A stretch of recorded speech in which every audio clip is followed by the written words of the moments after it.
welcome to a brand new episode of the Woolly Thistle Shopcast. I'm your host, Corinne. This is my co-host, Maggie. Hi. Partner in crime. And this is, who is this? Just poking in here. We haven't named her yet, but we have a new chicken with us this morning. So she's just going to hang out right She is here. adorable. She's just hanging out with us. She is. She's so cute. She's part of the group. Yeah. Yeah. We'll talk about her a little bit more in a minute. Yeah, for sure. So, yes, here we are. It's the Woolly Thistle Shopcast. It's getting on for the end of April by the time you're seeing this. In fact, LYS Day is tomorrow. Mm-hmm. So there's that coming up. We'll mention that. But, yeah. So, how are you, Maggie? Good. Yeah? Good.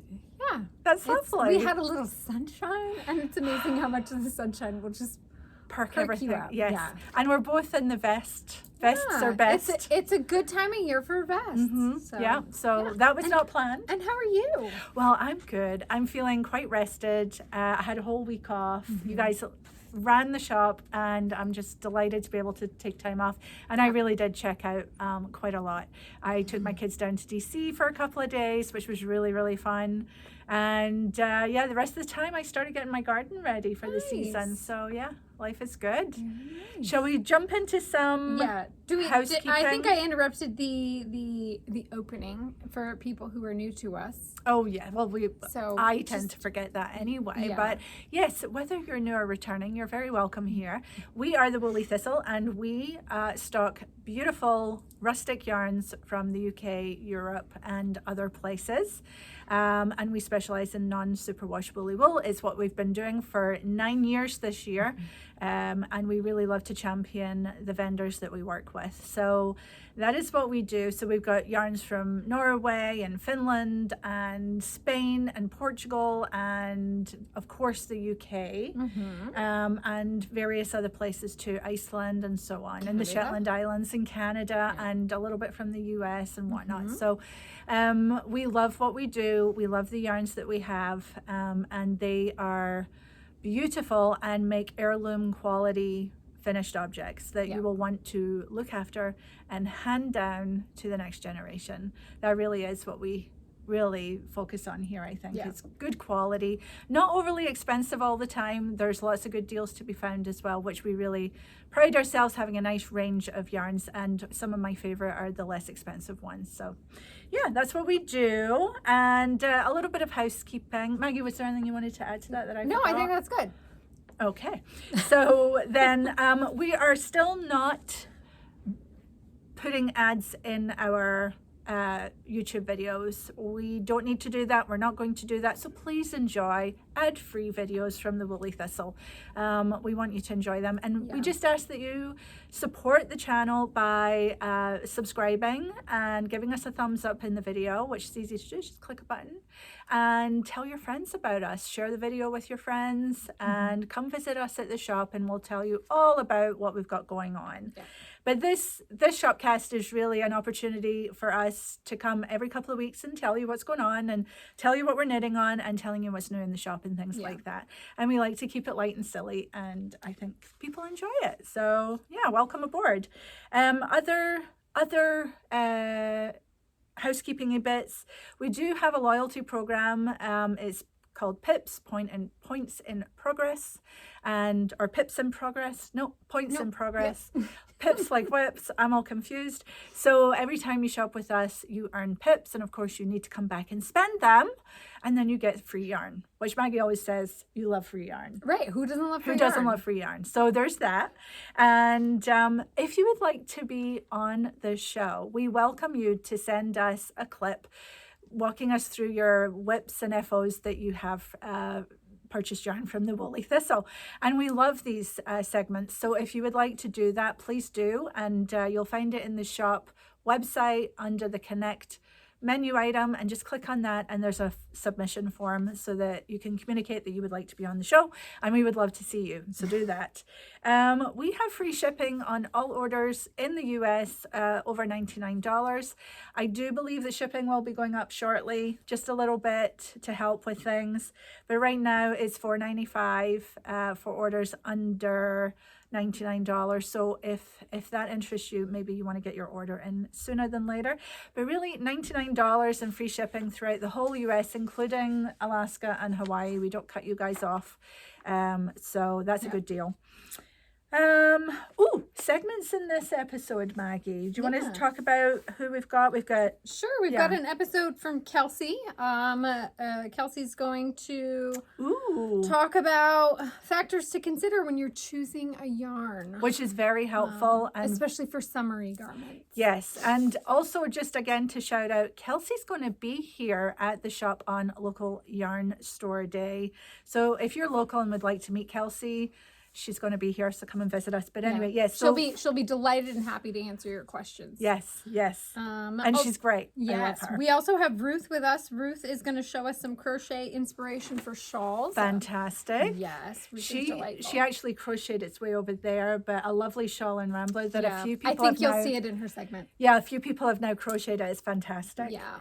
And then we'll have yoga with some core work and stretching. I like the stretching, not so keen on the core work, but you got to do it.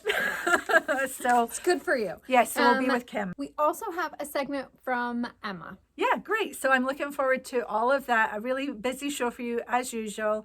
So settle in to enjoy. And Maggie, should we announce the winner? We always announce 2 winners on each episode if we remember, which we try to. Before we start chatting, let's announce that winner. Yeah. Otherwise, we're likely to forget.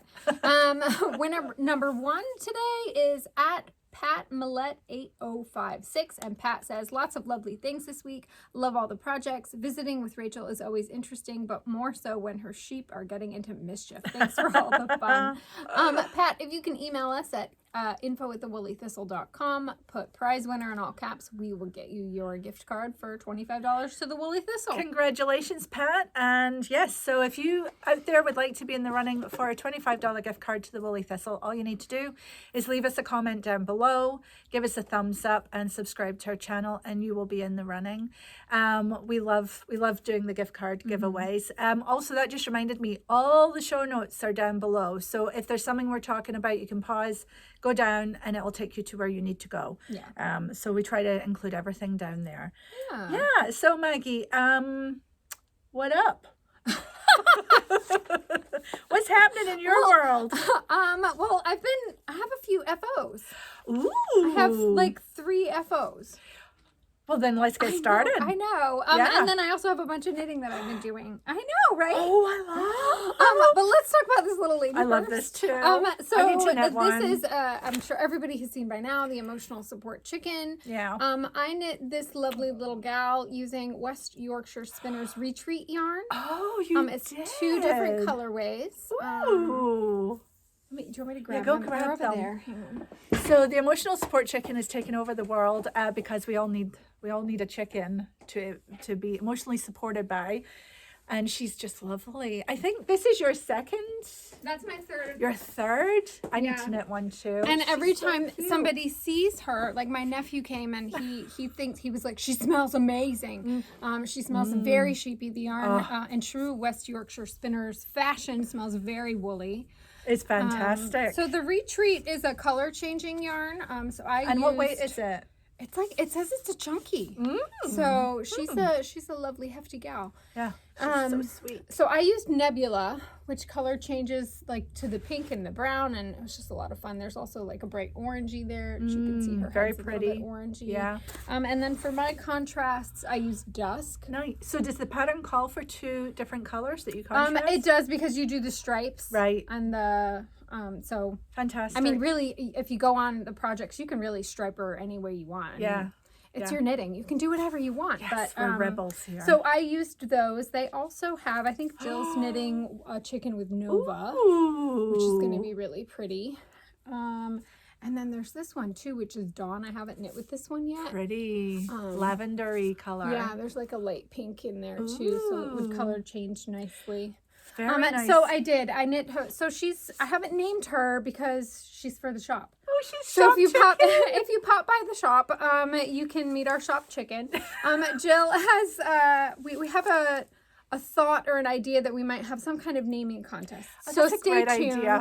I don't know how we would do it, but yes. I think it'd be delightful in bringing everybody in and picking her name.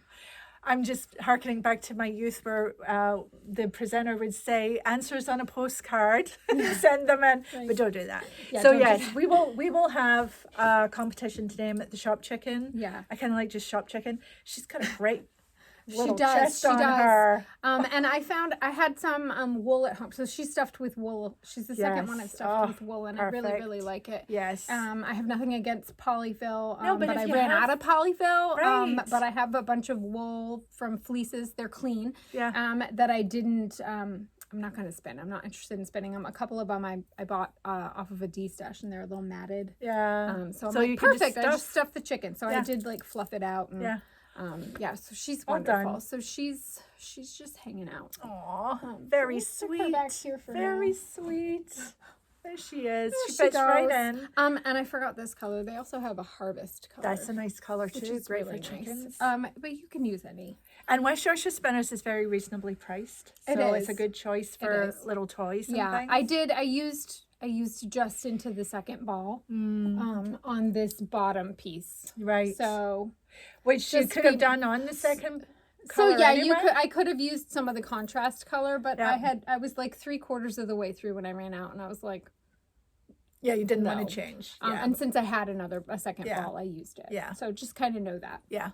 Um, Fantastic. Yeah, so she's really adorable. So Love that's her. one FO. That was a quick 2-day, and then we are in the middle of our shawl cow. Yes, we are. And I finished my Terra shawl. It is gorgeous. I want to so- knit one now. I know. It's really lovely. So I was pretty. wearing it on Friday. Did you wear I just it? had it wrapped over my shoulders. And it's just nice and warm and It's amazing how much just a light layer over your shoulders really actually keeps you nice and warm. And this, of course, is Jameson & Smith 2-ply. Yep, and the pattern is from Gudrun Johnston's Shetland Trader 3 collection. Yeah.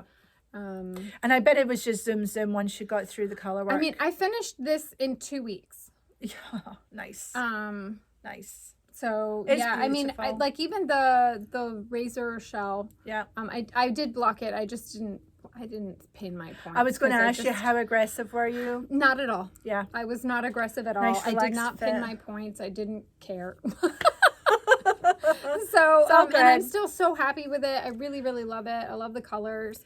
Let's tell the newbies, if there are newbies out there, which we're sure there are, about Jameson & Smith 2-ply and why it's such a special yarn. Yeah, so it's a lovely woolen spun 2-ply yarn, and it is also a 2-ply construction. Sometimes 2-ply will refer to the weight, meaning 2-ply fingering weight. In this case, it also is a 2-ply structurally. It's woolen spun, so it's light and it's airy and it's warm. You can also knit it at a variety of gauges. The shawl is knit at quite a loose gauge. I don't remember. I think it was either a 6 or 7 Wow. size needle, so Which pretty is- big that's size big, yeah. needle. As opposed to like my vest, which was also knit with Jameson & Smith 2-ply. This was knit on like a size 2. Right. So you can definitely see the difference yeah. in the gauge, which just makes it such a versatile Yeah. yarn. And And of course, all the colors. yeah, it comes in a variety of colors, like over 100 colors, and this is a lovely way to just kind of play with some color changes. And it's a lot of fun. Shetland. It's a Shetland wool, 100% Shetland wool from the islands of Shetland. Yeah. So we import it, Yeah. and it's absolutely gorgeous. It's one of our staples. It's one of my desert island. I'm greedy. I have 2 desert island yarns. I have this, and I have Fennel Garn from Rauma. Yeah. But Luckily, I don't actually have to pick a desert island yarn. I can just use them all. I know, right? Yes.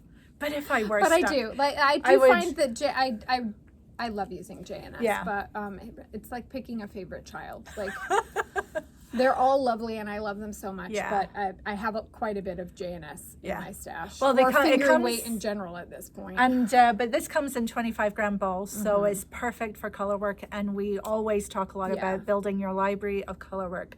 And Colors. for this, each of you use 4 colors. 3 of them you only need 1 ball.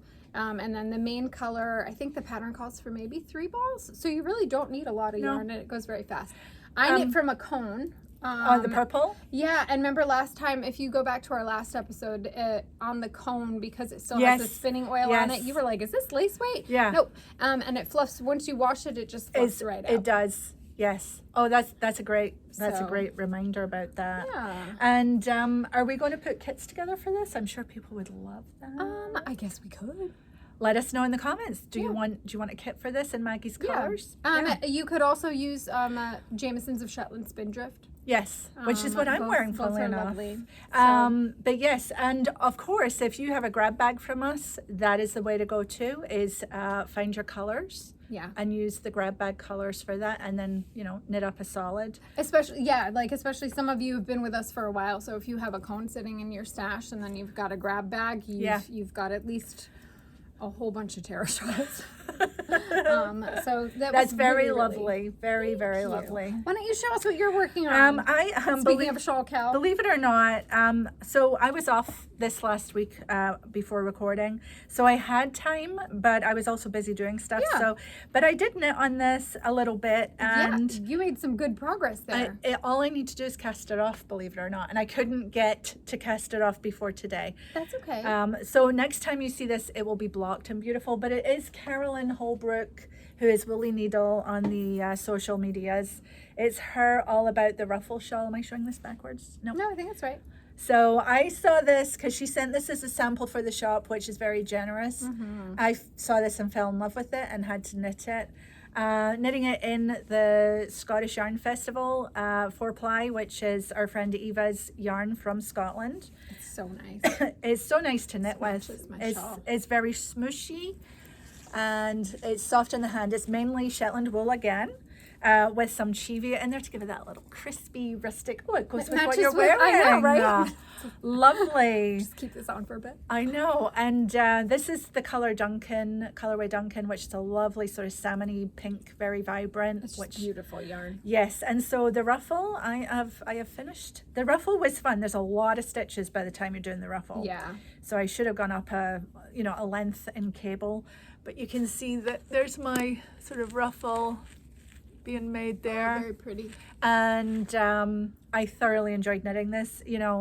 Not to make too fine a point on things, but life has been a little crazy here, and so just having a garter stitch where all I had to worry about on one side was a couple of increases and the rest was garter. I haven't knit anything like that in such a long time, that it was very refreshing and a lovely palette cleanser. And Carolyn's design is just, her pattern is really well written and easy to follow. So I would recommend this if you're on the fence about it. I think you could knit it in lots of different yarns too. This would be great in Rauma Finnel yarn. That would be a nice economical choice, as is many of our other yarns. So yeah, I'm really enjoying it, and it's going to be spectacular when it's finished. It's squish, really squish. lovely. Thank you. Eva's yarns are really lovely. They are lovely. So Eva has this in 4-ply DK, and she has a limited selection of colors in British Aran weight, which is like her worsted weight. Her yarns are also worsted spun. Yeah. So the finish on them feels a little bit different. They feel almost a little, they just feel smoother. I mean, because it's worsted spun, it feels a little smoother than your But it doesn't feel heavy. No, not at all. Like worsted spun yarns can feel quite heavy and dense, and this it's still quite lofty. I'm a lover of woolen spun. I'm a confirmed woolen, but I have knit this quite happily and enjoyed the feeling of it. So yes, it's a beautiful yarn. Really, it's a special yarn. Yeah. So we have that in stock too. I don't know if we have these colors now, but we have a restock that might even be here by the time this is airing. It's been on the way. Yes, and this will be airing on Friday before Local Yarn Shop Day, our first ever LYS Day. We're going to participate. All right, so what else do you have, Maggie? I think I showed these last week. They were mostly done. They're officially done. They are my Estel socks in Rambler. They're blocked. Yep, washed, blocked. I haven't worn them yet. I've been waiting because I wanted to have clean socks pristine to show. I love the color combination. This is our natural gray, which is undyed with the aster. Yes. Yeah, so just really lovely. Beautiful. And a nice pattern. I love that she's got cables and some color work. all the things. I did out myself last time that once I got past here, I just did my usual heel, which is like automatic a slip stitch heel. So it's slightly different. Virginia noticed. I don't know that anyone else would notice. The designer Virginia Sattler-Reimer happened to see on Hi, Virginia. Instagram, and she was funny. She's like, I see you went a little rogue on the heel. And yes, I did. Rebel you. Because I've knit enough socks at this point that I'm like, I know how Autopilot. I like my heel, and I didn't want to have to read anything. That is the lovely thing about socks, though. You can go rogue, and it's okay. But if you're new to socks, I think just follow Virginia's heel. Yes. And it's just beautiful. But love the pattern, love the color work, and love that little bit of cable. So nice. I don't know if many of our knitters out there have knitted socks or not. When I first came back to knitting back in whatever year that was, 10 or 11, 12, 13, I can't remember how many years ago now. Yeah. I had never knitted socks, and I didn't know you could hand knit socks. I just didn't know that. And so when I found that you could knit a pair of socks, I cast on, and it was, I want to say it was toe up. And I prefer cuff down these days, but it was toe up. And then when you came to the part of the heel and I followed the directions for how to do that, I was blown away. My mind was gone. I mean, just like, oh my gosh. I loved how technical it felt. It wasn't complicated, but it felt technical and magical, and I made a pair of socks, and it was just the best thing ever. I knew you could knit socks, but I was really intimidated by them for a long time. My grandmother used to knit me socks, and so I still have some grandma socks. But I remember chatting with her once and saying, "Oh, I wish I could knit socks," and she's like, "You can." If you don't know, and I was like, "No, they look so hard," and she's like, "No, that just do it." She's like, "If you can knit, you can knit." Yes. And just follow the instructions, and it's basic, and it's just back and forth and picking up a few stitches, and that's it. And it's one of these, I think this happens a lot with knitting where things look complicated, but when you actually just sit down and do it, it's not. It's like color work. You think, oh my God, that's all over color work. How complicated? It's not. It's 2 colors in any one row. Right. So you can break anything down to the simplest form and then make magical things. So if you've ever been intimidated by sock knitting, highly recommend that you give it a go. You'll be amazed. And it's a small project that coming into the warmer months you can take with you, and lots of people knit while walking and all that good stuff too. I used to knit while waiting for my kids at all their after school activities. Socks were perfect for that. So these are lovely. I did also too. I've missed knitting socks, so I didn't bring it with me because I had so much other stuff with me, but I've also cast on a different pair of socks to have going. I can't wait to see them. I started a Rauma Vandre? No, what's their Rauma Vandre pair of socks, which are really nice. It's a worsted weight sock yarn from Rauma. You'll have to bring those next time. I'll need to bring them next time. I need to just finish them. They'll be done in 5 minutes. It feels like they're really fast. And I just you finished the first one, like zoom. Like I'm halfway through the second one. I just kind of stalled out and started knitting on other things. So I bought a ball of West Yorkshire Spinners Color Lab DK. Their DK sock yarn. My son, I knit him a pair of like 3 days. The pair of socks was done. Feet socks were done. Yeah. It's just because it's a DK yarn. They just went so fast. So I picked up another ball because he actually said I've knit him a lot of socks. He loves them all. He's so knit worthy. But he was like, I really like these socks. I think they're definitely thicker, so they're more like slipper socks. But he really likes them. Keeps his so feet warm. Having that lovely unadulterated woolly content will keep your feet warm. Yeah. Do they have nylon in them? I don't remember. I think they do have a little bit of nylon. So it is it's made for sock knitting, which is good. Yeah. And while we're talking about Rambler, this is our house yarn. Back in stock is the blue spruce colorway. This one was out for a little bit. Yes, and it is here and back. I love this color. What's funny is we hadn't seen it for a little while because it had been out, and we were all oohing and awing over how much we like this color in the back. We were like, ooh. Don't we do well? And we're like, does it look different? And we held it up to an old skein, and no, it's exactly the same color. Feels good. As you would expect. Our Rambler yarn is 80% Dorset, 10% Corriedale, and 10% Romney. Gray Romney. Grey Romney, because that's what gives it the heathered look as well. But these 3 yarns together make for a very hardy, rustic. Not only that, Battenkill fibers that we work with, they make it a 3-ply with a high twist, which just makes it a nice, strong yarn for socks or other things. I've knit a whole shawl out of it too in lace, and it was beautiful. But this is great sock yarn, 100% wool. Yeah. And made in New York State. So very nice. Yes. This has been a couple of years, I think, now that we've had this. Yeah, we've had it for a few years now. It's done so well. Yes. It's sort of spurring us on, and I will just leave that there as a little. Yeah, we should go to a segment. We've been talking for 26 minutes. Sounds good. Let's go to a segment. Let's go. Who should we go see? It says Emma. Let's go see Emma. We'll see you on the other side. Hi everyone, it's so good to see you. I'm back for my April segment. If we haven't met, my name's Emma and I live in Baltimore, Maryland. And I come to you once a month to talk about all things knitting, especially woolly wool. So last time I was here, I was trying to convince myself to do this whip challenge where I finished as many projects as possible. And I had a lot of whips, and I have finished all of the small ones. So I finished this little baby sweater, have not woven in the ends, have not blocked it. This is just like the Flax sweater, Flax Light, something like that from Tin Can Knits without the little garter stitch panels down the arms. I just modified it. I also added some short rows. And this is for a little baby who is like 2 months old right now, so he'll wear it next winter. But I just used some old hand-dyed yarn when I was trying to learn how to speckle yarn, and I went way overboard. So that's a fun fact. When you learn how to dye yarn and you try different techniques, it often doesn't come out the way you think, but it comes out really interesting and fun and cool. And that's my favorite part about yarn experimenting, is that oftentimes it's cool regardless of what the outcome is. And you get better over time and you get closer to what you were imagining over time, but it takes a little while. So there's one. I also finished several pairs of socks. I finished the socks that I was working on, plus another pair, and then a third pair, and now I'm working on another pair. But one thing that has prompted me to knit socks is that I am like going on a couple of trips in the next month or two, and I would really like to give them to people that I'm staying with to say thanks. So if you're looking for a way to knit socks quickly for that, I have a fun solution, which is to hold 2 yarns double. And so I've knitted, this is my first pair for a friend I'm staying with, and I'm knitting another pair for her husband in a different yarn right now.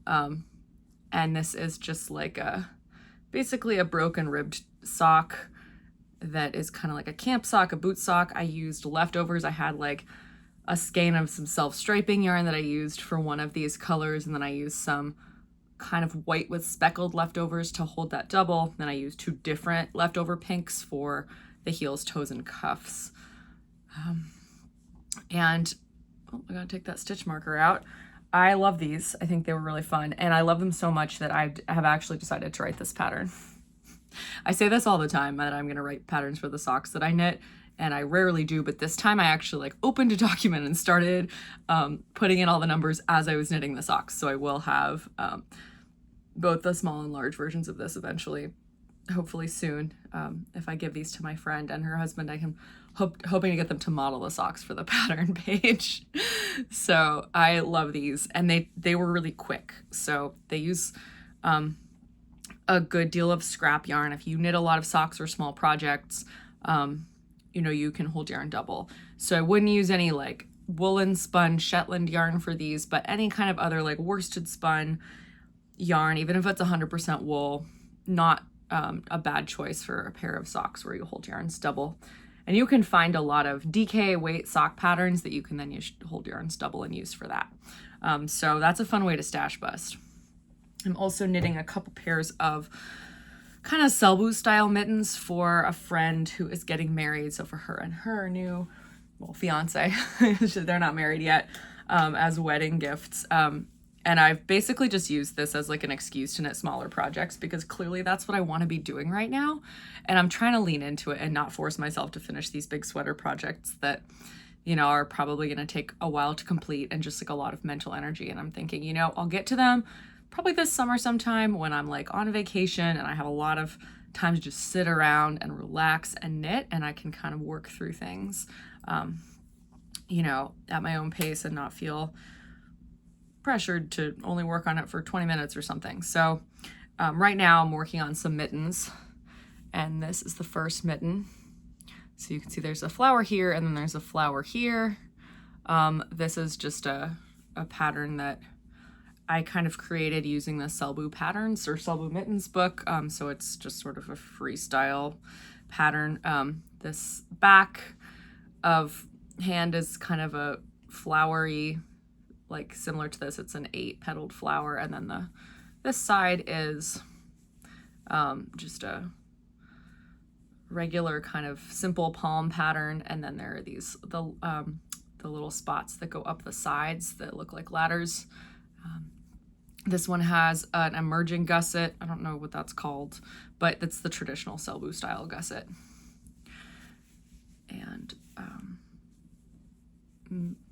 like a little bit freehanding this pattern, so hopefully the gusset is long enough. I think I'm almost ready to put those stitches on hold and put waste yarn there. And I am just like really enjoying the small color work project that's growing. Oops, wrong hand. This is a left hand mitten. My watch is in the way, but I think it's okay. It does fit. Yeah. Anyway, small projects that are not taking too long, just to kind of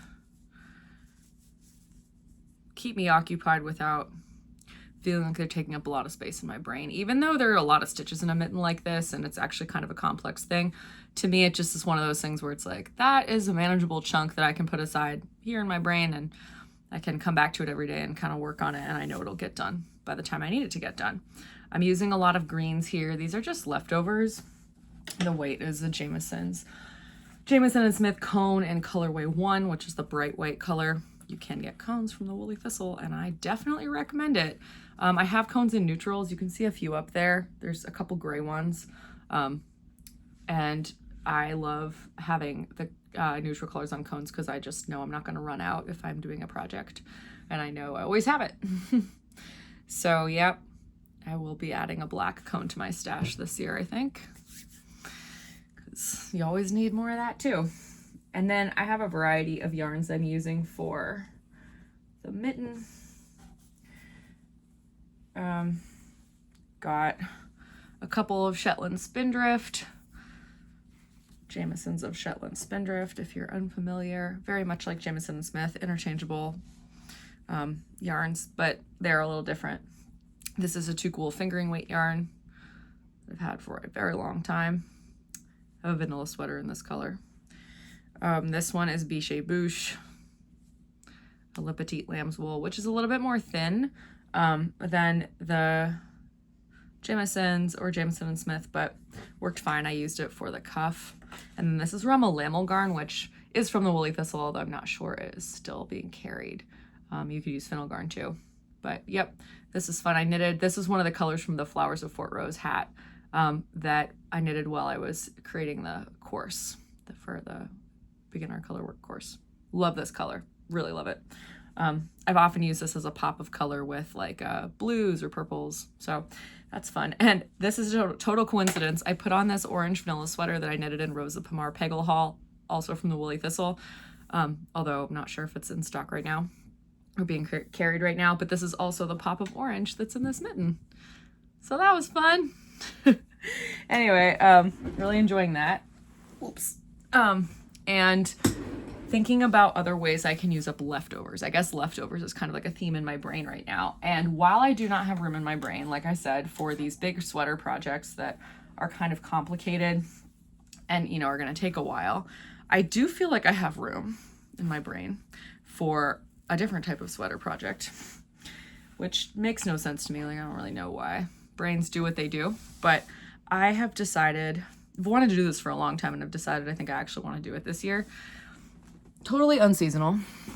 I have a large bucket of like really woolly wool kind of worsted weight yarns. Briggs and Little, Heritage and Regal. I don't even know what all the yarns are. They're leftovers from all sorts of projects. Some of it is piece fleece. Actually, quite a lot of it is piece fleece. It's just like random wools and a variety of colors. I know this is a piece fleece, but I have tons of these in all these colors, and I've always wanted to make a scrappy, like either raglan or, you know, round yoke kind of pullover with random stripes of these to kind of use up some of them, to just stash bust this. And I'm actually quite sure that I could make like 3 sweaters with the amount that's in here. I won't. I think I'll probably get pretty bored after one. Like, some of them are really fun. But I actually really want to do that. And because it's worsted weight and I would use like size 7 needles, I think I could do it in a way that would make it feel like it was moving quickly and like I was progressing through it, and I was able to just kind of like, yeah, keep track of that in my mind. So I am hoping to have that cast on the next time that I see you next month. Again, totally unseasonal because it's now like getting kind of warm here, and I'm going to be knitting this giant heavy wool sweater. But I think it's just going to be fun and like bring me joy to choose new colors and make it kind of crazy, and see if I can match the stripes on the body to the stripes on the sleeves and challenges like that. So yeah, I'm so glad to be here with you this month, and I'll see you next time. Bye. Thank you, Emma. Always good to hear from you. I always love your segments. I love all our contributor segments, but Emma, thank you. Yes. So what do we have going on? What kind of news do we have? Let's see.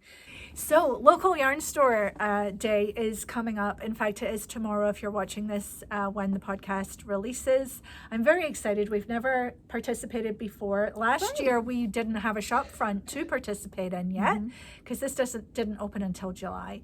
So this is the first opportunity we've had, and so we're going to do it, and it's very exciting. Like we mentioned earlier, Kelsey will be here for the day, answering your questions and helping you pick colors and just being delightful. Yeah, so what else do we have going on for LYS Day? So LYS Day, for those who are able to come and visit us in person, you will have the opportunity to purchase this year's LYS Day pin. Oh, it's so cute. Very cute, very cute.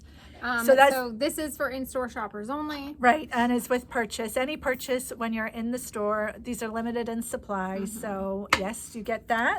And then for anybody who shops with us all weekend long, with your order, we will throw in an I Love My LYS. Which is so cute. Sticker. Yes, put it on your water bottle or on your laptop.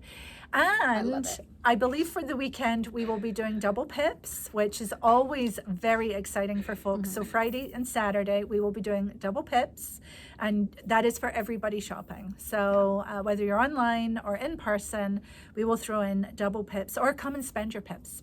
Do whatever you like. Yeah. Okay, so that is coming tomorrow. We'll report back how that goes in the next episode. Yeah. Maggie, I feel like we have forgotten to talk about what we're wearing. Because we usually do that at the top of the show. Well, other than the All About the Ruffle shawl that I threw on, which I guess we can put back on our mannequin. Okay. I am wearing my Cruden vest, which was designed by Aal Ower Toorie. We do have beautiful. a kit for this. I started this, I think I knit this last year's vest cowl and managed to finish it in time for Rhinebeck. So I knit it through the sweater cowl. Yeah. Sometimes that's how it goes. Yeah. But I used the original colors that Aal Ower picked, and I'm very happy with it. Jameson & Smith 2-ply. Yep. So that is really interesting to note the difference in gauge with the size of needle that you're knitting with. That's a much denser Yes, this fabric. was much denser. And just look at those colors. I think the gauge was maybe 30 or 32 stitches over 4 inches.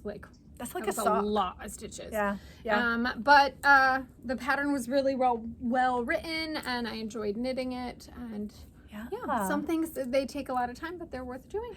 I am knitting an oldie but a goodie. This is my. You're wearing, not knitting. Oh yes, I have knit this. It is now on me. Yes. This is Wilma Malcolmson's seaweed slipover. That's right. Thank you. Glad you're here.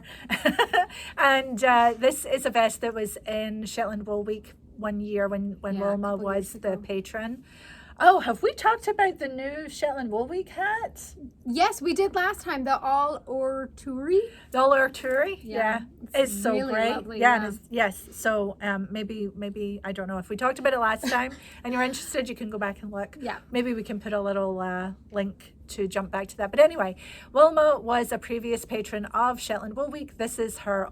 And I saw this in the Shetland Wool Week and I had to knit it. This is knitted in Jameson's Spindrift, which is very similar to the JNS 2-ply. Yeah, which we do carry the yarn in the shop. We just don't have kits. For this particular. If you're looking for help putting together yarn for the vest, just send us an email. We can help you out. Yes, and vest wearing is fantastic for this time of year. Also for women of a certain age, not including you in that, Maggie, but for me, sometimes you just get a little hot, and it's nice to be airy and free.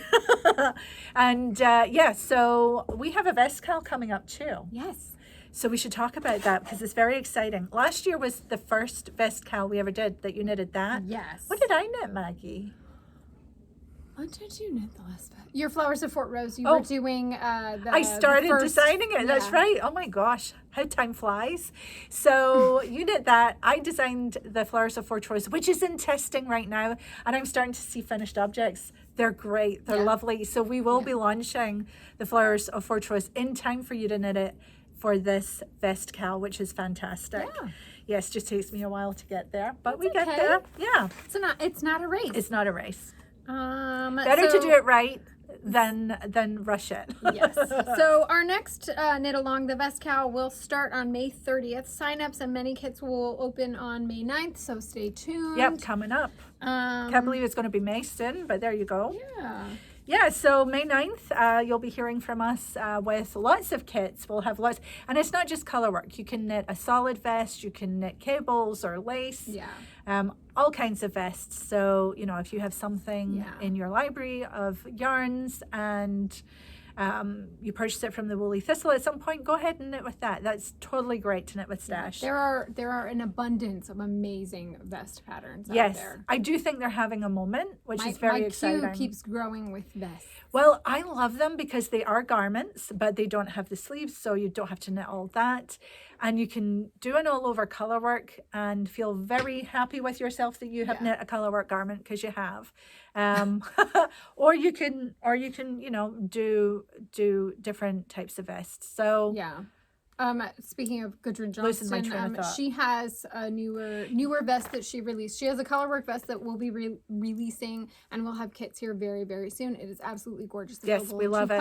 Two colorways. She also recently released her Audrey and Unst vest, which is a rework of her cardigan. Yes, and she's not done the sample now in Jamison's of Shetland Spindrift, which is a fingering weight yarn. Yeah. And that pattern immediately flew to my library because I just think it looks so cute and so wearable. Yeah, and it's one of her best patterns. I might be knitting that one during the cal. Oh, nice. I haven't quite decided because, like I said, my queue is just full of and it's very wearable, though. I think sometimes having these sort of quieter garments are just perfect because you can throw them on with anything. So keep knitting along on the shawl cal, get your shawl finished, but start thinking about what you want to knit for the vest cal if you're at all interested in joining us. Let's see now, Jill and Renee and I believe Tina hosted a mid-shawl cal Zoom night just on Friday, and I think it was really well attended and everybody had a good time. So, sounded like they had a good time. They had a great time. Those of you who attended also had a good time. Yes, indeed. And we're trying to be here for you during, difficult times and just, really enjoy our community. So take advantage of what we have. Show up in our Facebook group, show up in Ravelry, because we're there, and both places are fantastic. Really fantastic communities. We have an amazing community. We really, really do. So I take a lot of comfort in that. It's a wonderful, wonderful thing. So thank you for being there. Yeah. Okay, and then of course, mentioning Gudrun Johnston, she is coming to the shop on May 3rd, which is a Saturday, and we will be launching her color work vest kit there. So I'm sure we'll have pictures, and maybe we've already shown it. I'm not sure yet, but I have seen it in the flash. Actually, people who come to Knit Night have seen it. If you've been watching her podcast, she has shown it. Yeah, and if you're not watching her podcast, you need to watch it. It's fantastic. So she's been showing it there, and that is good. Yeah. So we're very excited to have Gudrun come visit again. We love it when she comes to visit, and so do you. So if you're local or in the area, come out and meet Gudrun. Yeah, I think we are going to exclusively have kits for that color work vest. So for all the details, get on our email list. Yes. You can visit us at thewoollythistle.com and sign up for our email. Yeah. And then you will get all the details about the vest, all the vest kits launching. Yes, it's so exciting. But especially since hers is going to be coming a little early, you want to get on that email list. You want to do it? I think we can. I think so. So there's two colorways. Sorry, Jill's off tempting us in the corner there. There's two colorways. This is the second one. Oh, it's so pretty. Oh, Gorgeous. And Renee knit this up super fast for us. Renee, oh my goodness. This is lovely. So it's mainly blues and sort of reds, but it's got this lovely pale green and peach in it. Yeah. Oh, just really lovely. Fantastic. Fantastic. Yep. I want to knit that. Thank you, Jen. And the original colorway is more sort of greens and peaches and some sort of golds and things like that. I think Gudrun has shown it on her Instagram too. So if you head over there, you can check see it there. out. Check it out. I think we should go to a segment. Yes. So Ruth is up. So let's go to Ruth, who's going to get you into crochet and talk all about the shawls she's crocheting lately. All right, we'll see you on the other side.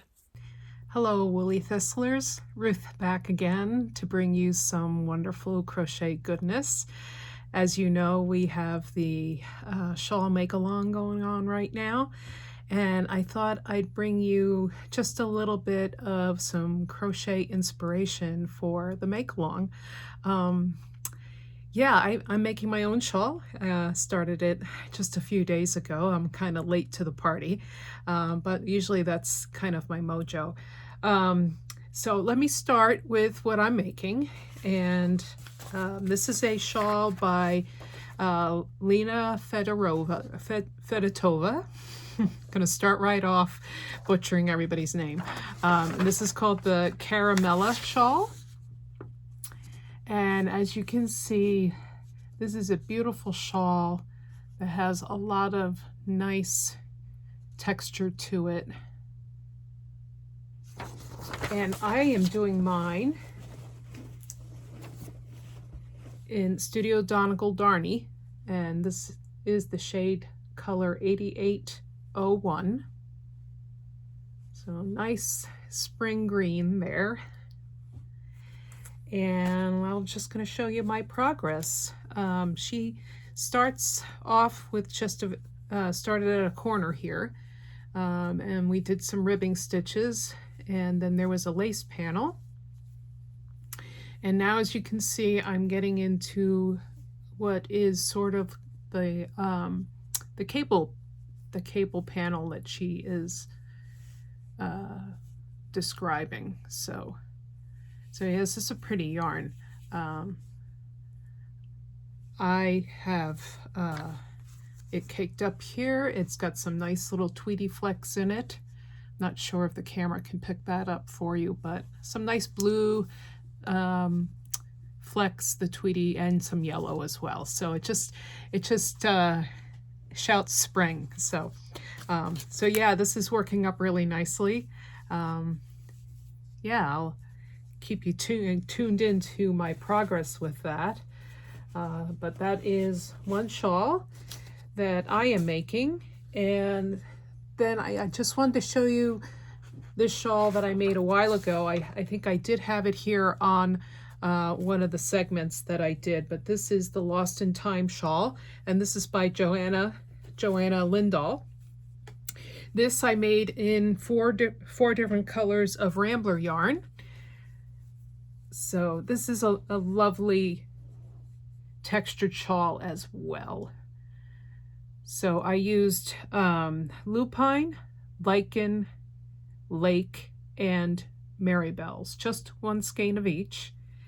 Lost in Time, yep.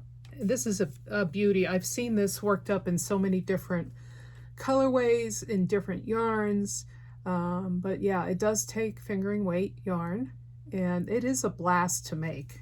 It really is. There are a lot of ends at the end to work in, but you know, put on a good movie, they get done in no time. So yeah, Lost in Time. I just wanted to bring that one back to kind of pique your interest. And then I have another shawl here that I actually was a test crocheter for this one. This one's by Karen Hooley. She's a bigwig in the crochet industry. And the yarn I used was from, I believe, a dyer out west. I'm not sure whether she's dyeing anymore. But it's a fingering weight yarn, and it also would look good. You'll see this, it's variegated, but it would also look good in a solid color because it has a lot of interest to it. So I'm just going to back up and show you the Queen of Hearts by Karen Hooley. So as you can see, it follows kind of a gradient. So from this light yellow here, all the way down through the yellow spectrum here and down into the green. And I don't know if you can see what gives this shawl its name. And unfortunately, it doesn't show up so well on the dark green, but in a lighter color it will. You can see kind of the hearts, the heart motive here. But anyway, so that is the Queen of Hearts. This was a wonderful shawl. It's actually kind of done in a half hexagon type. Actually, it's got 4 sides to it, but it's a unique increasing structure so that it really stays on your shoulders very, very nicely. I wear this a lot, and it gets compliments no matter where I go. So yeah, that's Queen of Hearts by Karen Hooley. And then the next shawl, this one was a real hit several years ago. Christina Hattering, who is a designer out of the Netherlands, likes to read and design crochet garments to what she's read. And this one was called The Hotel of Bees, and she modeled it after All the Light We Cannot See, I believe, that book. I read it such a long time ago. So anyway, here is the Hotel of Bees shawl. This is done in a sport weight yarn. So I'm thinking it would look great in something like lichen and lace, also Vovo. And I just want to show you the little bees. These are little bees that she put in the shawl. It's just great. I mean, lots of thought. Here's the honeycomb. And then, of course, kind of the netting, more honeycomb. And I think there's some bees somewhere else in here. Yeah, these little guys in here. They're so adorable. And they're just little baubles that you make. You know, it's a real quick stitch to work up. So yeah, this one was a lot of fun as well. Oh, on this side, I want to show you, these are just some bee wings. Large, but you know, you get the idea. So yeah, so this was The Hotel of Bees by Christina Hattering. I encourage you to go look at some of her other patterns. I'm actually looking at one right now that she has modeled from a more recent book that has been published. And then another shawl that I did, this is a little not as big, but it's nice that it goes around your neck a couple of times. This is the Falling Ivy Shawl by Hannah Sigmund. And this was a yarn that is no longer being dyed as well. However, it was a fingering weight yarn, fingering to sport. And I just love the little leaves at the bottom. Really, really pretty. And this one's a little, it's not as wide, so it can wrap around your shoulders a couple of times. But yeah, this one's real simple, single crochet, and then you get this nice interest on the border. So that's the Falling Ivy Shawl by Hannah Sigmund. And then the last two I want to show you are from a designer. Her name is Joanne Scray. She's out of the UK. She used to run the Crochet Project, which is no longer, sadly. But she was a real mover and shaker in the crochet community. She's still around. Don't get me wrong. I make it sound like she's not around anymore. But I really, truly miss her designs. They were something to behold. Both of these were kind of make-alongs, you know, they were crochet-alongs. So you got a piece of the pattern every week or so. And this first one is the Log Off Shawl. They're kind of more advanced patterns. So for those of you who have some adventure in your life, or like adventure in your life, she kind of modeled this after the log cabin patterns of quilters. And I think this took 4 different skeins of fingering weight. So I just went stash diving. You know, you pick up a skein here and there, and this is just a real bright shawl that just adds a lot of color to an outfit.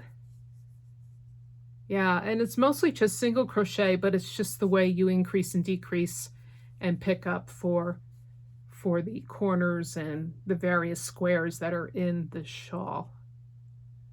Yeah, so that is Log Off by Joanne's Grace. So, and you can see it's pretty sizable. And then finally, the last one from Joanne's Grace. This one is quite advanced. I would say this is an advanced pattern. It involves interlocking crochet. And so you're using 2 colors, but you're intermeshing them along the way. And so this is called her Entwined Shawl. I just want to get it going the right way here for you. So this is the, you know, I love this combination of blue and yellow together. So 2 fingering weight skeins of yarn for this.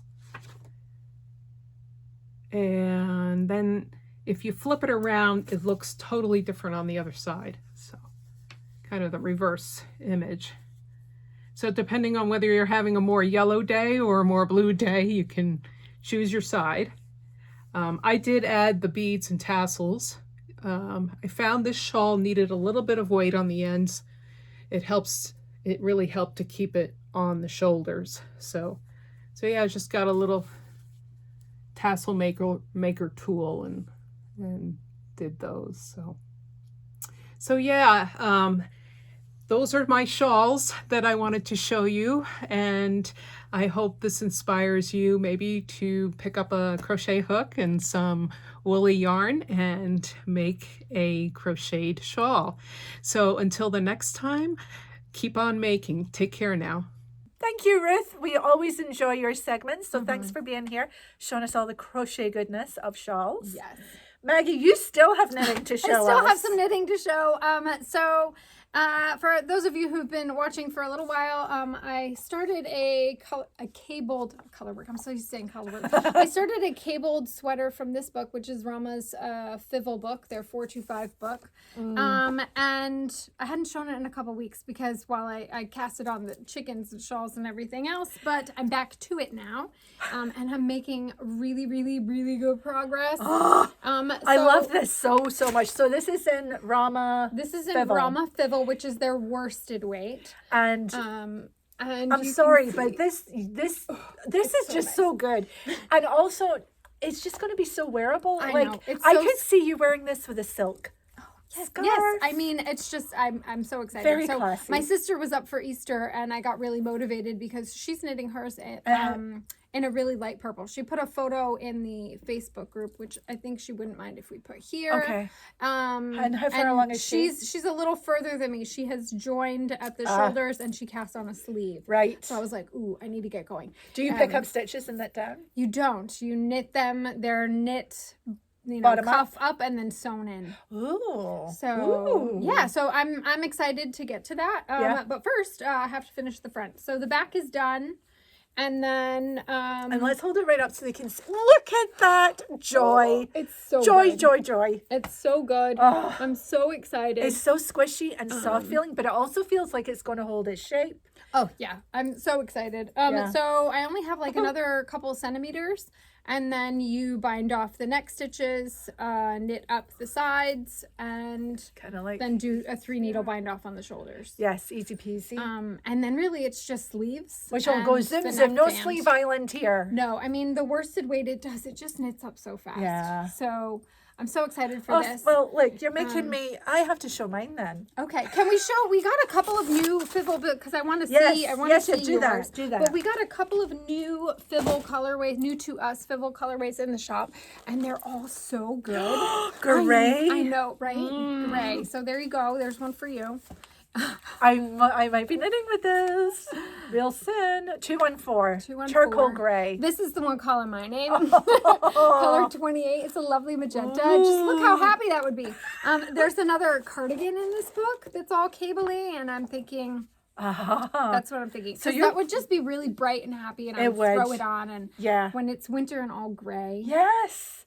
I do. I love that. And then there's 206, which is a lovely beigey, heathery. Your sister would love that. She would, although she's been trying to knit with color. Yeah. Because everything is beige or gray. I like this one. I know, it's really nice. It's sort of a powdery blue. It's color 29. Yeah. It's like a powdery blue. There's periwinkle, maybe ish, sort of. I don't know. I like it. There is a we do have kits for the, I don't know how you say it, but Fieras sweater. I think it's in this book as well. There's actually a slip over in here too. So my sister also purchased this book, obviously, because we're both knitting this sweater. I was showing her while she was over that there were patterns at the back of the book, and she's like, there are patterns at the back of the book? She hadn't flipped all the way to the back of the book. So yes, if you own this book and haven't seen the patterns at the back of the book, so there's this cardigan at the back. Which is a very, it's very boxy on this model. I probably wouldn't knit it that big. So I think that's the thing, is look at the finished sizes and you figure out how big you want to knit it. This is not cables. This is like zoom, but oh my God. Oh my God. I know. And we did just get more copies of this book in. They've been flying off the shelf. But, yes. Yeah, don't hang around if you're interested in this. Here you go. So see the color work one there on the back. Yes. So I think too, so Renee knit that, and Inga has knit it. Knitting traditions. Yeah. Can I see? Yeah. There's also, I thought I saw a slip over here. Yeah, there is. Yeah. You could knit. There's a lot of great patterns in there. So very good value. Yes. Very good value. Yeah. The cover is really nice. And this yarn, my sister and I are both sort of gushing over how much we really like it. It's just really lovely. Woolen spun. It's funny too, because like a 2-ply yarn structurally, I wouldn't have picked it for all these cables. But man, it just pops. Yeah. So that's my progress. I wanted to share. And is your sister happy with hers? Yes, she's really happy with it. What's really great too is, are you able to grab that light purple? So my sister's knitting it with this color, which is color 17, which in the ball I was like, well, that's nice. Oh my gosh, it looks so pretty in the cables. Yeah. Like they pop, and it gives the yarn like a little bit of depth, and it's just really great. So I think you can't go wrong. Whichever color you pick, it does. It's a very woolly thistle color. Yes, it is. So gorgeous. Just really, really lovely. So I had to share it with you because I was just love. I knit so much on this yesterday. My hands were sore when I went to bed, and I'm like, that's a good day. Gotta look after your hands. It was a really good day. Yeah, I did all kinds of stretches and stuff. But I quite often do this one because I get tight up here. Yeah. I'm going to show you mine because it has been ignored. But as I get to the end, I was wondering where you were at with that. Well, I haven't moved, but as I get to the end of my shawl, I'm getting ready to pick this up. I really enjoy how engaging this is, isn't it?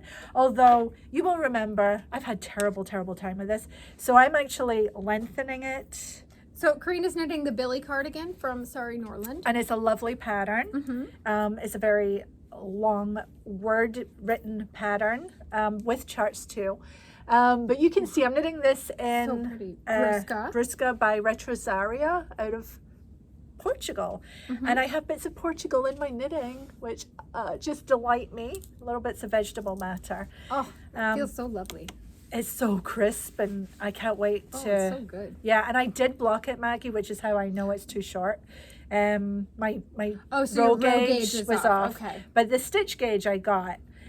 So I figured out the math to knit it longer before I split for the underarms. Okay. But I have worked so hard to make this the best I can make it. There was a lot going on in this, and I don't want to put anyone off who wants to knit it. You would probably be fine. But for me and my brain, I needed to do it because you're establishing your cable patterns and you're doing your raglan increases at the same time. And when I started knitting this at night, I thought it was a bottom up. So I was completely caught off guard. Yeah. Whereas the one that I'm knitting, it is knit bottom up. Which I know some people don't like bottom up. They feel like it makes it harder to get the right length and stuff. So I don't have a preference, actually. I don't mind bottom up or top down. But anyway, you can see these are my sort of sleeve caps here. Lovely. And so this little will be like that. Yeah. And it's a cardigan. I wanted a raglan shaped cardigan. I didn't want drop shoulders, which I think a lot of cables have. Yeah. I wanted raglan. Yeah, mine will be very sort of boxy, which I'm very excited about. Oh yeah, I mean it's so lovely to be in love with your knits, and this is very squishy. So I think I'm almost at the point where I can just go zoom down the body, which cables are no problem at all. I can manage that. There's no shaping. That will happen quickly. But having to think through the increases while you're also figuring out the cable patterns and which one goes where. Well, and I see just how that would be. Yes, it was tiresome, but also I just wasn't happy with how I was doing it. It didn't look good enough to me. Yeah. And I just got really pedantic. I mean, there's still some issues, but no one will notice them. No one will notice, but I will know that these are the best that they can be, which I really enjoy. And I think in a past episode, we talked about some of my previous cable knits and how it brings out the pedantic in me. It really, really does. Yeah. But I enjoy it. It's a challenge. So, yay. I think you are somebody, though, who will approach your knitting and sort of, you're not afraid to rip back and do it right. Nope. All knitting is good knitting, whether you rip it out or not. The nice thing about the sticky wool too, like even when I joined the front, you had to join and then get going. Yeah. Again, and I had marked on my chart where to start. Yes. And then I ignored it because I was like, that doesn't look right. So I started, and then I got to the next cable repeat, and I'm like, well, that's too long. Yeah. Turns out that arrow was right. So I ripped it back, and I just literally took the needle out and ripped. And my stitches just sit there. I know. So then I just put the needle back in, and I was off. That is one of the wonderful things about the yarns that we have, is that they're just waiting for you. They're not going to run them up. Yeah, they're not going to just down. Yeah. Well, good for you. So there we go. There's fixing your thing. Ignoring and then realizing that you shouldn't have is good. I think we should go to another segment. Yes, then we'll come back and show you some of the amazing stuff that's good. I think that we have Kelsey next. All right, let's go to Kelsey, and we'll see you on the other side. Hey, it's Kelsey jumping in to talk a little bit about yarn and about summer yarns in particular. It's this time of year. Most of the country is starting to warm up a bit, even if today it snowed here in Vermont and it was about 40 degrees. We're all headed that way. We're all headed towards the warmer temperatures. And we, as a shop that carries primarily woolly wool, are not your first choice likely for, cotton yarns or 100% silk yarns or other things that people traditionally think of as summer yarns. So just a couple of things that I wanted to talk about as pointers for how to knit for the summer, and putting aside the obvious of knit a tank top, knit a shawlette, knit shorty socks, all of those things, all well and good, totally fine and totally reasonable. What I want to talk about is choosing your yarn, and how, especially in those sort of in-between seasons, those springs and falls, the projects that you want to wear in May or September, depending on where you are, maybe a little later, a little earlier, how to choose yarns that'll be more comfortable in that kind of temperature. So weight, fiber, style, and gauge. Those are the 4 things I want to talk about. First, weight. Probably goes without saying, lighter weight yarns will be cooler. So this is the time when you're talking about fingering weight yarns, sport weight at the most, lace weight sometimes. I would say mohair we'll talk about fiber in a second. Silk mohairs are technically lace weights because that's what they are, but many people find them to be quite warm. So some lace weights, not all, but generally leaning towards the lighter weight end of the spectrum. And there's caveats for all of this, so that's why I have 4 boxes on my little thing, and this is more a cue card for me than anything. So spring, summer, fall yarns, transitional yarns, edge towards the lighter weight. Second, fiber. This one is a little bit interesting because these are probably not the times that you want to be trying Icelandic wool. Icelandic wool is known for being very warm. Alpaca is also known for being very warm. But then apart from those sort of more obvious things, anything that you find to be borderline itchy in the winter. So if there's a yarn that's like right on the edge and you like it and it's rustic, but it sometimes is a little bit too much, not a summer yarn, not a transitional yarn. Your skin it sort of reacts more to stimulus when it's warmer. So when your skin is warmer, it feels a little itchier. You'll just feel the sensation more on your skin when it's warm than when it's cold. So any itchy borderline? No, not doing that. The other thing is a little bit counterintuitive, and that is often long wools will be better than fine wools for coolness. And this is for two reasons. One, and this goes a little into style in a second, but they trap less air in the fiber. So something like a merino or a Corriedale a Rambouillet has very crimpy fibers. Their fibers look more like an accordion than anything else. There's also some of the down wools, South Down, Baby Doll, I can't think of any others, but some of them that are really sort of crimpy yarns. The long wools tend to have longer strands, so they're wavy or even close to straight. And that just means they're not trapping the same amount of air in them. So they'll be cooler, especially if in a lighter weight and taking into account some of the other things I wanted to mention. So some of those are things like Teeswater yarns, Lincoln long wools, even getting into Border Leicester. Like there's a few that you can find that are breed specific that are those long wool yarns. Blueface Leicester is one of the more common that you can find. That'll tend to be, again, taking into account other factors, tend to be a little bit cooler than something like a merino or a Rambouillet. So that brings us to style. Style to me is the style, just my shorthand for the style of yarn. How is the yarn constructed? The two primary camps are worsted spun, not worsted weight, worsted spun, and woolen spun. Woolen spun yarns are carded, and worsted spun yarns are combed. So a worsted spun yarn is going to be, you take all those fibers and you're combing them like your hair to all be the same direction. You're combing them straight. What that ends up meaning is there's fewer of the fiber ends. The fiber ends are more lined up, so they're poking out like this, like my fingers are. Kind of poking out a little bit. Take kind of at the ends of where they land, of the ends of the staple length. So there's fewer of those little pokey bits. That makes them both a little bit less itchy sometimes, and they trap less air because there's fewer of those ends that are interacting with the next round of ends.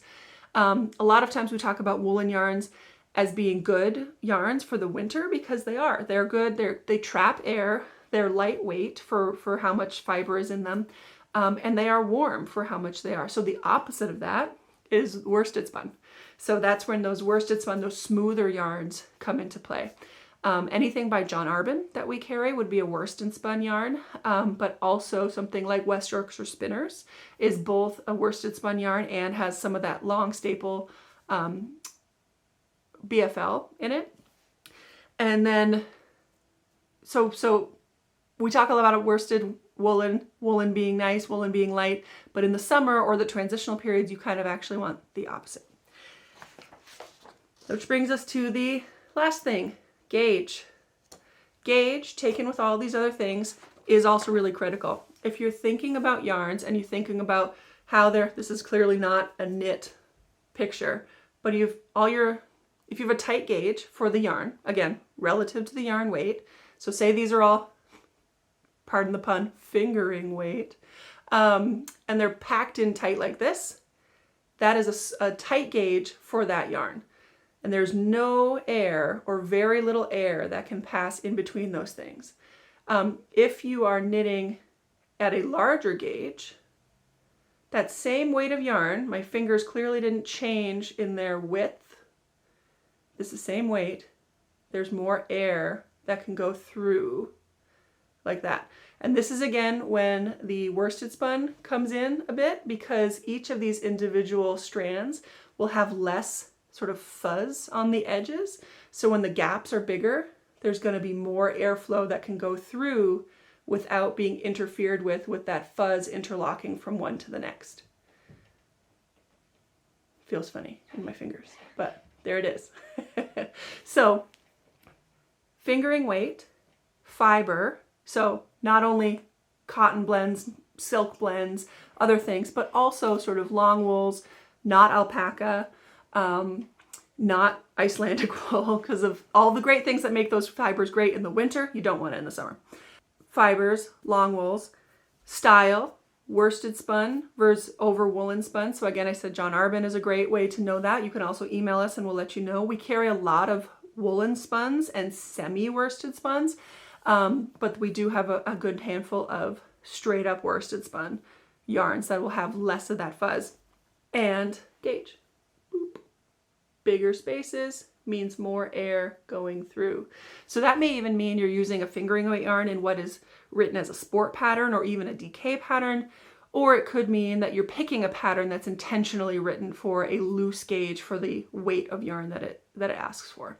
So those are my 4 things. Those are my 4 recommendations on what to consider when you're looking for a spring transitional yarn and a summer, fall, like this half of the year, I guess is what I'd say.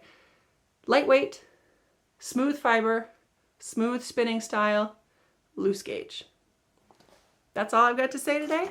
So thanks for listening. If you have any questions, let me know. And you can always email info@thewoollythistle.com and we'll chat. Thanks. Bye. Thank you so much, Kelsey. Your segments are always so informative and delightful. Yes, we enjoy. Absolutely wonderful. We should talk about this. We're not gonna show anything to you. For a bunch of teases. But this is our spring taster box. Yay! Which we've heard some rumblings in the Facebook group about. Are you gonna do it? Yes. Yes, we're doing it. It will be. We don't have any final dates for you right now, so I do encourage you to get on our email list and stay tuned. Yes. As soon as we have details, we will be shouting all about it. Yes, it is coming. It is coming. It will be next month. Yes, in May. But that's all I can say. Okay. It'll be so good. You're gonna love it. Yeah. Yes, for sure. Because it is, we know what it is. It's all done and it's amazing. Yeah. All right. Lots of good stuff coming. Yes. So For those stay of tuned. you who are new and maybe don't know about our taster box, I we guess keep that would be- slipping into that this. would You be know what we're fair. talking about. Yeah. Our taster box. Once a year in May, we launch a taster box, which is a very big box filled with yarn. So it's all, a big box filled with yarn, maybe some goodies as well, and highlighting the best of the best and special things that we have here at the Woolly Thistle. It's always very popular. It always sells out. And so be sure to be on our email list so that you can find out more about it when we're getting ready to share it with you. And then in November, we tend to do another box called the Selection Box, which is very similar, but is in the run up to Christmas, and that too always sells out and is very popular. So twice a year. Yeah. Okay. So coming soon. Stay tuned for details. Yes. What do we have to talk about next? So Mother's Day is just around the corner. It is May 11th. Yes, May 11th. And if you have someone who is looking to shop for you, or you're looking to shop for someone special, we have a whole gift guide in the shop that you can visit right now. So you have to get crafty and creative. We are crafty, so be creative and sort of maybe print off some of the things that you'd like and leave it lying around. Or, there is a drop a hint button on each page where you can select the drop a hint button and send an email to somebody with a little note about hey, I really love this. Yes, it'll be linked to that product. If you want yarn, tell them how many balls of yarn you need, that kind of stuff. That way you get exactly what you want and not just that one ball. I could see that. But so Mother's Day's coming. And another great Mother's Day idea. Oh, yes. We have these beautiful, made for us blankets, or as I would say, rugs. We just had a conversation about me calling them rugs off camera. But they're blankets. They're throws. They're 100% wool, made by Studio Donegal, handmade, hand-woven. Absolutely gorgeous colors. Yeah. This one here, I want to say, is a citrus blush. Yeah, that's what I thought. So we have some of these fantastic gifts. Mum or whoever would love these. Yeah. This is our Thistle colorway. This is the one I got myself this year. Yeah. Every year I treat myself to one. And so the Thistle colorway is our colorway, and it's absolutely gorgeous. Yeah. It's really lovely. And these are all very simple woven pattern, but it's the colors that do the work in these. And then we've got, this lovely one. Into the Wild. Oh, yeah, Into the Wild Seascape. Okay. There's a couple different Into the Wild patterns. And so this one's blue, and, we know people love blue. Yeah, it's really, really lovely. And, I mean, these are quite big. This will lie on top of my king-size bed. It won't hang down the sides. Yeah. But it'll cover the top. So, even more so. And it's got a lovely, label. Yeah. There you go. The Studio Donegal label sewn right on. Yep. So absolutely special and beautiful. And we have some of these. These would make great gifts. Tell your people what you want. Yeah, they're wonderful. And get what you like. Yes. All right. All right. What else do we have, additionally, Maggie? in the shop, I'm holding it here in my lap, we have these Vor kits that came from Simply Shetland and Gudrun Johnston. Yes. The pattern comes with a card that has a code for you to download. This is so cute, isn't it? It is really, really cute. It also comes with a cute little button made just for the for the closure on the back. The back, comes with all the yarn that you need. This one is, I like this one a lot. Yes. This one is palette 4. So you get all 5 colors. Yeah. You'll have leftovers, which is great for your stash. This cute little Delicue snap bag with the custom graphic on the front. Yes, these are collector items. I know that Jill is loving these bags. I think that this is the second design, I think, out of 4 that are supposed to be coming this year. One each season, and this is number 2 for spring. Yeah, lovely. And the pattern just looks really, really fun. The pattern was designed by Gudrun's daughter, Maya. Oh, the graphic was. The graphic was, not the pattern. Yeah, the pattern was done by Gudrun. Yes. Leave it to me just to be clear. Gudrun's designs are I know what I mean.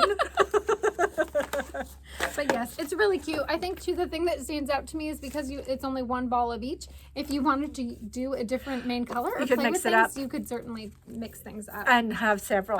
Yeah, I think too, you would definitely be able to make more than one out of here. I don't know how many. I haven't knit this. Please don't say Maggie said. But there's enough where I'm sure you'd be able to play around, and that I love that like wavy. Yeah, that's another very sort of traditional Shetland motif as well. Wonderful. She is.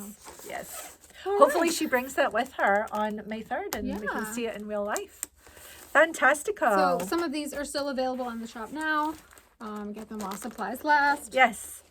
Did we tell people how to find the gift guide in case they need if help? you go to the website, thewoollythistle.com, it is in the navigation. There's a Mother's Day gift guide. Yes, and if you click on that, it'll tell you all the things we think would be great to receive as a gift guide, a gift. Yes. Yeah. Exactly. And if you don't see anything exactly there from Mom, you can always just go look around the shop. Of course. But we try to organize the gift guide for try to help you pricing. So if you want under $25 or under $100, you can go that way. It just helps you sort of get there faster, especially if you're not a knitter yourself. So help your people help you. We recently got a restock of some books. So if Mom book. Or if anyone or if you love books, sorry Norland, her book Softly is back in stock now. That's a really pretty cardigan. That is so that sweater. Yeah. I love this book so much. Paris has my heart, and the fact that we have a knitting book pictured around Paris. I'm going to say the next time I go to Paris, I'll bring this book with me, and I'll just, I don't know, try and find the places. Very romantic. I haven't been to Paris yet. So. Lakeside Stitches is also back in stock. Yes. This one's really wonderful. Beautiful. I think Renee has knit a couple of things out of here. More cables. Oh my gosh, look at that. I'm obsessed. Yes, this is a nice book. These books are really nicely made. Yes.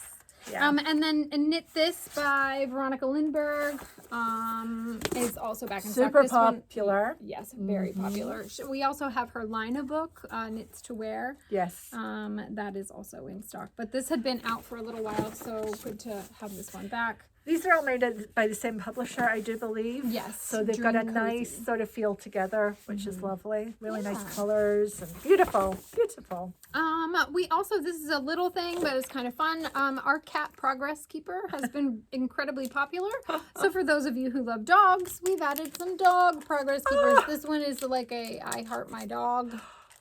Poodle. That's a poodle, I think. Yeah, this one's a little doggy with a bone. So can people just buy these? So, and then we send it to you at random. Oh, I see. Yeah, so with the cat Progress Keeper, there's like 4 or 5 different designs. Certainly, I have seen people put notes of like, would love. There's one, that one we need to flip in, but it's a little... Dachshund? Dachshund? I usually just say wiener dog. Wiener dog, yeah. That's where I'm at. The wiener. But he's so cute. And then this one, just like a classic little pointer style dog. Aw. So these are great little tiny. I use Progress Keepers all the time. Yes, just I really like I them. have one in my shawl too, actually. So Yeah. they are good to see how far you've knit. Yes, or how far you have left to go. I like to put them in, and then I don't have to keep measuring the whole thing again. I just know I need to knit like That's great. 2 or 3 more inches. That's a kind of good thing. idea. Ooh, we have and some then- new. Yeah, I feel like we're really booking through now, but we recently got a restock of Junction Fiber Mill. They are our lovely neighbors from us. They are right across the river. In but Vermont. Their yarns are so good. This one is Thistle. Yay.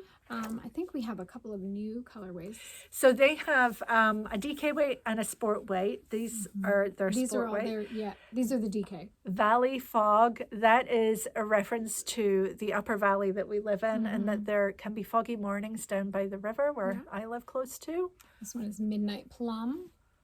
Oh, really like that. I know. They're all lovely. Yeah. I have some of this one at home, Winterberry. Yeah. It's really Ooh, nice. I think this is zinnia. Yes, I love the peaches and the oranges. And the I'm very pinks. into hot pink at the moment, so Vermont Vice. That's a good one. It's such an oxymoron. I know. And then Daybreak. Beautiful. The Deep End. So we got all of these in. So, Yeah, so these these are are all available. here. This is Alpine Glow. Gorgeous. Bits of yellow and pink. Aurora Borealis. Oh, I that know. is It's really good. amazing. If you're a blue person. Yeah. That's one for you. This here is Carnival. Fun times. And this is a brand new colorway for them. It's called Enchanted Forest. Ooh. And that is really lovely. Yeah, it's like Vermont foliage. Yeah. Oh, if you like blue, this is it. Bird song. Gorgeous. And hydrangea. Yes. Can't go love wrong it. with hydrangea. Beautiful. Look at all that. It's just Lots really of- wonderful. Yeah, Peg and Amanda do such a beautiful job with their mill they do. and their yarns. And you know, whenever they're at a show, they sell out. So Yeah. we're lucky to be able to have some of their wool, and we appreciate it very much. I'm sure they'll be open on. I don't know if they'll be open on LYS Day. Well, we'll find out. We'll put it yeah. here. Yeah, we'll put it there for you. Okay, so what else do we have, Maggie? We showed the books. There are a couple things on pre-order. Lina is releasing their summer issue. I'm going to say, Yes. summer. So Lina 25 is Yep. on pre-order now. When Yep. you're seeing this, you can pre-order that in the shop. Yep. Their 52 weeks of scraps released last Friday. Did so well. It is. It is done so well. I cannot wait for it to arrive. It is Monday morning here, and our copies are still in transit. We are finding that some things are just moving a little slower right now. So Yeah, as there's a lot soon going as on. they arrive, we will get them out to you. And Yes. email did go out if you pre-ordered them. Yes. To let you know. Yes, but please know we take it very seriously. As soon as they come in, we will be shipping them out yeah, to you our right away. fulfillment team is poised and at the ready Yes, for they are. those to Yes, arrive. the wonderful fulfillment team. Yeah, but sometimes we can only We can't go help. faster than the Yeah. shipping. Just The- like sometimes you can't make the post office bring your yarn faster, we can't make them bring the books faster. but it's worth the wait. It's worth the wait. Yeah, so those will be arriving. That book looks fantastic. There's also their Let's Crochet that is on pre-order. Yes. That has a number of vests in it. Yes, That are really nice. I might yes. be crocheting one of those soon. We also have pre-orders opened this week we have Amarisu's Sock Knitting Club book. Ooh. That will ship out as soon as it arrives. It's on a pre-order because it's on its way to us. Yay! What else? I don't know, Maggie. We've got some Bresca colorways. Oh, yes. This was a little bit of a happy accident. We ordered one color and they sent another, and it's just too pretty to not put it in the shop. Lovely. So this is going in the shop? Yeah, so that's available in the shop now. What color? This is called A586.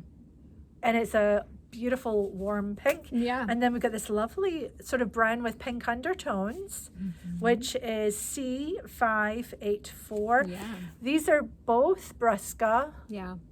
Gorgeous. Really very wonderful. woolly, from Portugal. Yeah.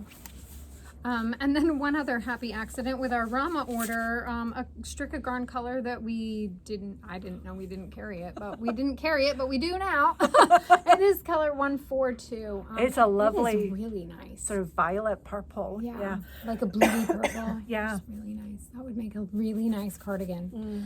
Or Cables. sweater, or just all the things. I love Stricka Garn. Ah, I love Rauma. All right, we have Yes. one more winner to announce. Oh, of course. And then we're gonna let you go do some yoga with Kim. Okay, sounds good. Our second winner today of a $25 gift card to the Woolly Thistle is at Tara's Knitting Diary. Tara says, "What a lovely podcast. I'm so glad to see all the yarns that you've chosen to share with us. I have not heard or seen some of these yarns before, and it's so nice to be able to have access to such different ones. Thank you." Thank you, Tara. Yes, thank you, Tara. If you can email us at info@thewoollythistle, put prize winner in all caps, we will get you your $25 gift card. Fantastic. Congratulations. And if you would like to be in the running for a free $25 gift card, just leave us a comment down below, give us a thumbs up, and subscribe to our channel. And you too will be in the running for a gift card next time. Yeah. All right, Maggie, it's time to go work our course and then practice breathing or stretching and continue breathing, obviously. Yes, so I think that's everything we have for this Yeah. time. That is it. If you're not on our newsletter, please subscribe. That's where you'll get all the latest and greatest news and information about what we have here and all that good stuff. But I think all that's left to say now is if you go out, Take your knitting. bye. Hi Woolly Thistlers, it's Kim here with another installment of Yoga for Knitters. So it's springtime now, coming on summer, and that means there's a lot more energy about. There's energy from the sun, we have longer days, we feel more energetic. So today's practice is an excerpt from the monthly hour-long practice that I offer on Patreon, and there's a bit of core stability work, and then we get into the stretching. But if you're going to do this practice, it might be a good idea to do a little bit of a warm-up first, just because when we get into sit-ups and core work and you're not warm, then it's just a little harder to do. So yeah, like something really easy. Go for a quick walk, jog in place for a few minutes, do a grapevine, dance to your favorite tune, and then we'll get into it. Because you know what? We have the energy. Let's do it. So we're going to begin on our backs, and you want your feet as close to your bum as you can get them. Okay, on our inhalation, you're going to squeeze the thighs, squeeze the glutes. Inhale and reach the arms up and over, multiplying your chins as you do so. Then exhale and bring it all the way down. Keep going as you exhale, lifting all the way up into boat, either holding behind your knees or your hands beside your thighs, your calves. Okay?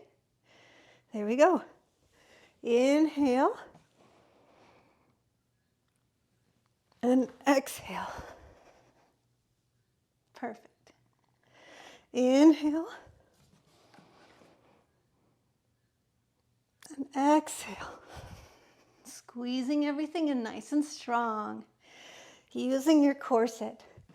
Inhale. And exhale. This will be our last one. Inhale. And exhale. Beautiful. That's level one. And just take a moment here in easy pose to absorb the effects. Hands on your knees, palms up, spine straight, chin tucked. And think about what having a strong core means for you. It means less back pain, better digestion, better breathing, better posture now and long term, and it keeps me knitting comfortably. So there are a lot of benefits to having a nice strong core. All right, level 2. So level 2, you can go back to level 1 if you want, but level 2 looks like this. You're going to inhale up into reverse tabletop, and the head can either go back like this, or you can leave your chin forward if that feels okay, better for your neck. My neck's okay, so I'm going to take my head back. Everything in my back body is working very hard to keep me in this position. And then down, and we're going to lift it into boat of your choice. So 1, 2, 3. All right. Are you ready? Here we go. Inhale. Exhale. Inhale. Exhale. Inhale. Nice and strong, squeezing back body. Woo, squeezing front body.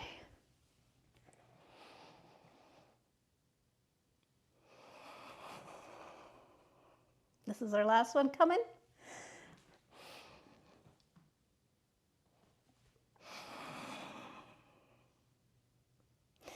And then again, we'll set it down into easy pose. Hands on your knees, palms up, chin tucked, spine straight. Absorbing the effects and expressing gratitude for your strength, for your body, for carrying you through these exercises, for growing stronger, and for cooperating with your mind to produce a body that will age as well as it possibly can. We're going to flip onto our tummies. Okay. And for a moment, let's enjoy a beautiful Sphinx pose. So our elbows are under our shoulders, our chest is lifted, our head is just sort of balanced at the top of our spine.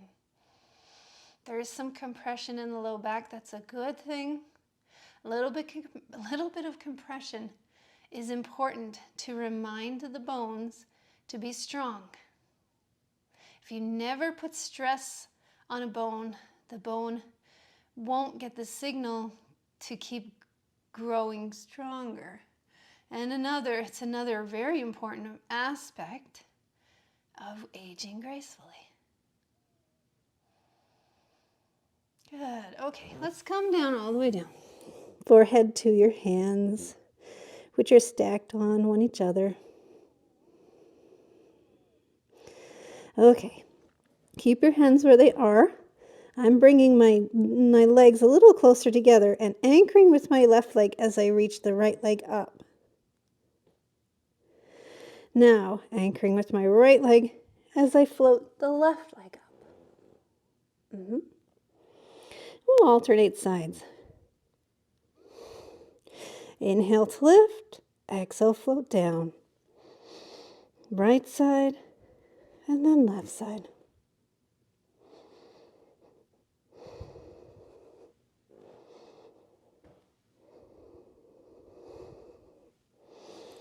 Good. Okay. Our legs are awake. Let's bring the arms out in front of you. And we're going to do opposite arm to leg. Here we go. Floating just the arm and leg up, not the head. And down. Up and down. Alternating sides.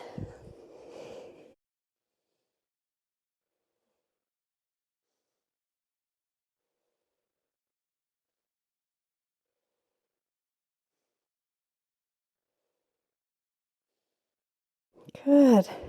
And let's take it all the way back into a delicious, juicy child's pose. Reach with your hands as far away as you can. And then push your hands into the mat to drive your hips back and down.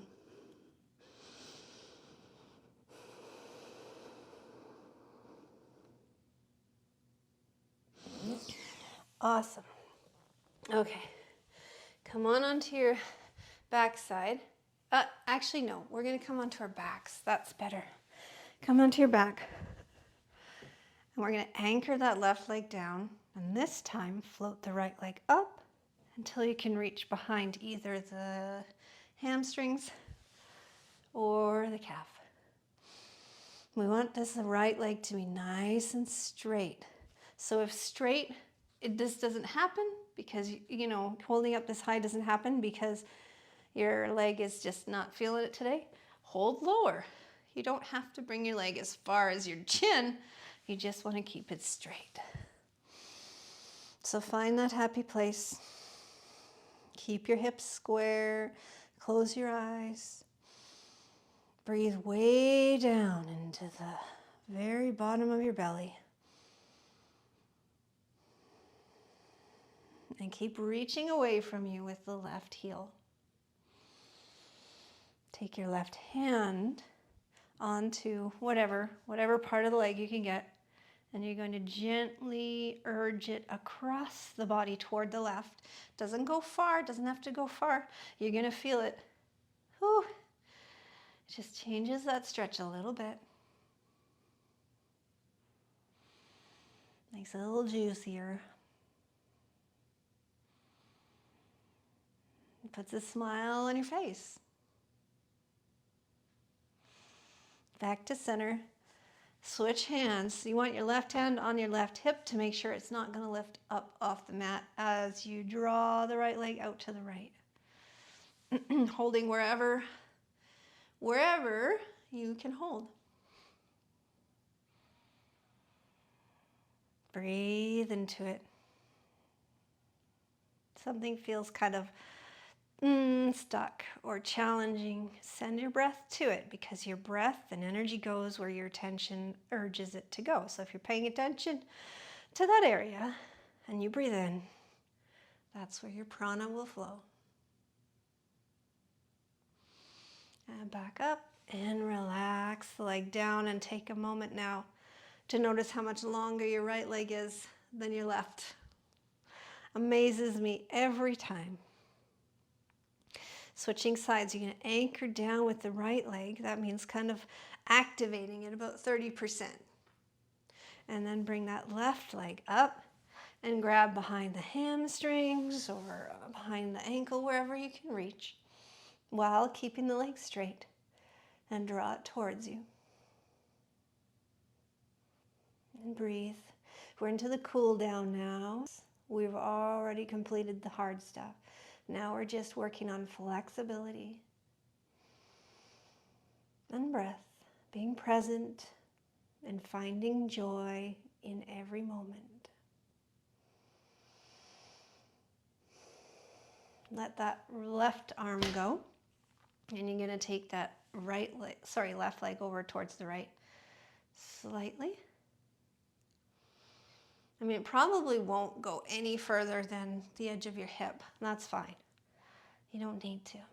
You'll feel it.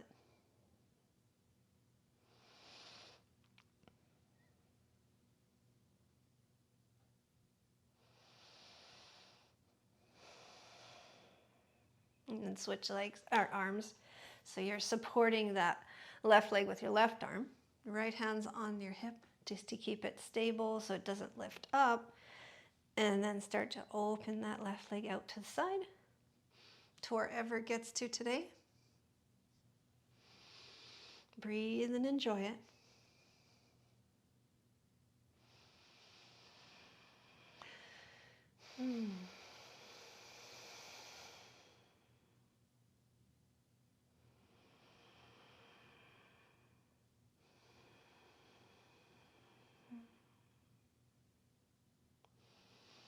Last breath. On your next inhalation, bring it up and float it down, and notice now your legs are both the same length. Hooray! Oh, just think if you could have the best sleep of your life, the best sleep for all eternity. That's how comfortable you want to get right now. You're setting yourself up for an eternal nap.